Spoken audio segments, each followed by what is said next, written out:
Assalamualaikum warahmatullahi wabarakatuh. Saya perwakilan dari kelompok 4 ingin menjelaskan definisi dalam logika.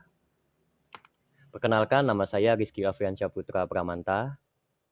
Saya Rifa Satria Permana Putra. Saya Dia Kartika Tunusari. Saya Benava Saleh Fernanda Yustiano. Saya Muhammad Anwani Durijaya. Saya Putri Kavita Wicaksono. Di sini saya selaku perwakilan dari kelompok 4 ingin menjelaskan rumusan masalah dari pengertian definisi, unsur-unsur definisi, macam-macam definisi beserta contoh-contohnya. Yang pertama adalah pengertian definisi. Definisi sendiri berasal dari kata Latin, yaitu definire, yang artinya menandai batas-batas pada sesuatu, memberi ketentuan atau batasan arti. Jadi definisi adalah penjelasan apa yang dimaksudkan dengan suatu term atau sebuah pernyataan yang memuat penjelasan tentang suatu term. Pengertian definisi sendiri dijelaskan oleh para ahli. Yang pertama Solomon Robetze, yang kedua adalah Reser Nicholas, yang ketiga adalah W. Pospoprojo EKT Gilarso. Pengertian definisi menurut para ahli. Yang pertama adalah dari Solomon Robetze dalam bukunya Introducing Philosophy, A Text with Reading pada halaman 3, Harcourt Brace Jovanovic di Florida pada tahun 1985, halaman 234, menyatakan bahwa definisi adalah suatu pernyataan yang memberikan arti pada sebuah kata atau frase. Yang kedua adalah dari Reser Nicholas dalam bukunya Introduction to Logic, Saint Martin's Press di New York pada tahun 1964, halaman 30, adalah sebuah penjelasan tentang arti sebuah kata. Dalam artian luas bahwa penjelasan harus membuat jelas definisi yang dimaksudkan dan definisi berhubungan dengan kata, bukan benda. Dan yang terakhir adalah dari W. Pospoprojo EKT Gilarso dalam bukunya Logika Ilmu Menalar, Dasar-Dasar Berpikir, Tertib, Logis, Kritis, Analitis, Dialektis, cetak 1, Pustaka Grafika Bandung pada tahun 1999, di halaman 67 berpendapat bahwa definisi adalah perumusan yang singkat, padat, jelas, dan tepat yang menerangkan apa sebenarnya suatu hal itu, sehingga dapat dengan jelas dimengerti dan dibedakan dari semua hal lain. Unsur-unsur definisi.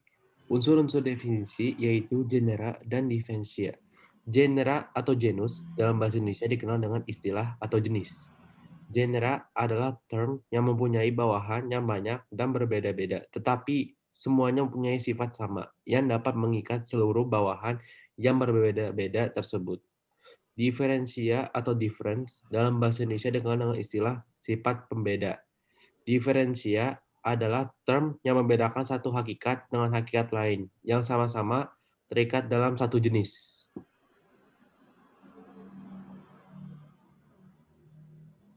Macam-macam definisi. Terdapat 3 macam definisi. Yang pertama yaitu definisi nominalis.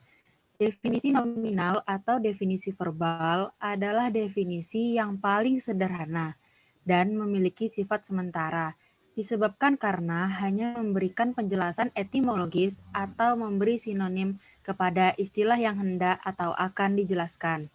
Definisi nominalis terbagi atas 2. Yang pertama yaitu penjelasan etimologis. Penjelasan etimologis adalah penjelasan dengan memberikan asal-usul kata tersebut. Contohnya, secara etimologi, kata biografi berasal dari bahasa Yunani bios yang berarti hidup dan graphein yang berarti menulis, yang artinya riwayat hidup seseorang yang ditulis oleh orang lain. Yang kedua, penjelasan sinonim. Penjelasan sinonim adalah penjelasan dengan memberikan persamaan kata atau penjelasan kata yang lebih dimengerti. Contohnya, kata bohong yang sama maknanya dengan kata dusta. Dua definisi realis ialah penjelasan tentang hal yang telah ditandai oleh suatu istilah, bukan sekedar menjelaskan istilah, melainkan juga menjelaskan isi yang dikandung oleh suatu istilah. Definisi realis sendiri terbagi atas 2 macam, yaitu definisi esensial yang menjelaskan bagian-bagian dasar yang menyusun suatu hal. Bagian-bagian ini dapat berupa hal nyata yang dapat dibedakan secara fisik, juga dapat berupa pemikiran semata. Contoh, dia tinggi, saya pendek.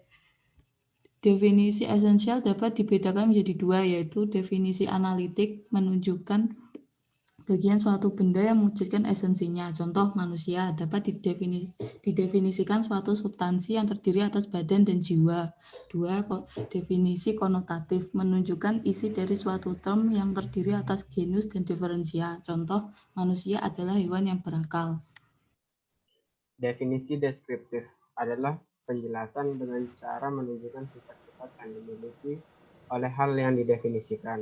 Definisi deskriptif dibedakan menjadi dua macam, yaitu satu, definisi aksidental, penjelasan yang disusun dari genus atau jenis dan semua karakteristik khusus yang dimiliki oleh individu atau proprium.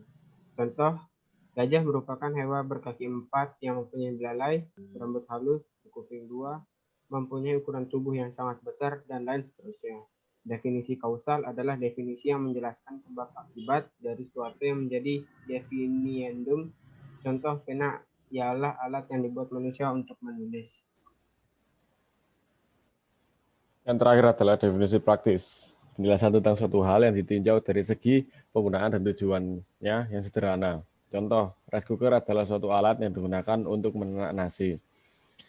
Yang pertama, definisi operasional, yaitu penjelasan suatu term dengan cara menegaskan langkah-langkah pengujian khusus yang harus dilakukan atau dengan metode pengukuran serta menunjukkan bagaimana hasil yang dapat diamati. Contohnya adalah henia donor darah adalah ukuran sejauh mana individu termotivasi untuk donor darah dengan indikator saya ingin donor darah, saya akan donor darah, saya berniat donor darah, saya berkomitmen donor darah, dan saya berjanji donor darah. Yang kedua adalah definisi persuasif, yaitu penjelasan dengan cara merumuskan suatu pernyataan yang dapat mempengaruhi orang lain. Yang terakhir adalah definisi fungsional, yaitu penjelasan sesuatu berdasarkan guna atau tujuan. Sekian, saya selaku perwakilan dari kelompok 4. Apabila kelompok kami terdapat kekurangan, saya mohon maaf. Wabillahi taufiq wa hidayah. Wassalamualaikum warahmatullahi wabarakatuh.